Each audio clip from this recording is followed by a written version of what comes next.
जम्मू कश्मीर के पेसर उमर नजीर ने रणजी ट्रॉफी के मैच में मुंबई के बीटर और भारतीय कप्तान रोहित शर्मा को पवेलियन की राह दिखाई थी। मुंबई के खिलाफ Ranji trophy tournament group A के मैच में कश्मीर के बॉलर ने पहले दिन मुंबई के खिलाफ शानदार बॉलिंग करते हुए 41 रन देकर 4 विकेटें हासिल की थीं, जिसमें रोहित शर्मा की कीमती विकेट भी शामिल थी।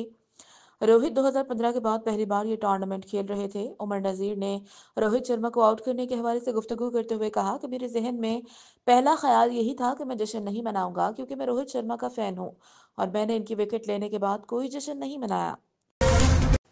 हमास ने हफ्ते को यरगमाली 4 खवातीन इसराइली फौजियों को रिहा करने का ऐलान कर दिया।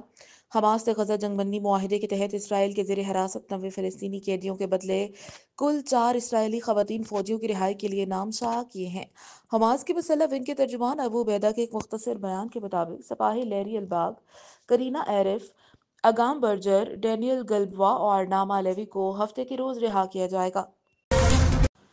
इस्लामाबाद पाकिस्तान तहरीक इंसाफ पीटीआई के रुकन कौमी असम्बली जुनेद अकबर खान को chairman public accounts committee PAC मुंतखब कर लिया गया। फजल तारिक चौधरी की जानिब से जुनेद अकबर खान का नाम तजवीज़ किया गया। सेनेटर अफनान उल्लाह, नारा कासिम, रियाज पटियाना, वजीहा कमर, जुनेद अनवर और सरदार यूसुफ ने नाम की तायद की, जबकि उमर अयूब, शिबली फराज, डॉक्टर शाह मनसब अली ने भी रजामंदी जाहिर की। पीटीआई रहनुमा आमिर डोगर ने बताया कि चेयरमैन पीएसी के इंतखाब में 1 साल लगा, इसकी जिम्मेदार हुकूमत है।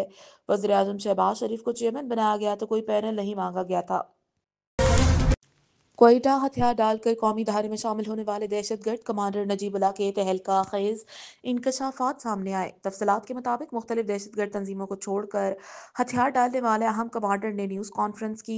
डीआईजी, सीडीए और बलोचिस्तान के वज़रा भी प्रेस कॉन्फ्रेंस में मौजूद थे। हथियार डालने वाले दहशतगर्द कमांडर नजीबुल्लाह ने कहा कि जिंदगी के अहम 19 साल दहशतगर्दों के साथ गुजारे तो इनका असल चेहरा सामने आया। दहशतगर्द तंजीमों ने नौजवानों की जहन साजी की और बलोच नौजवानों को दहशतगर्दी में झोंका।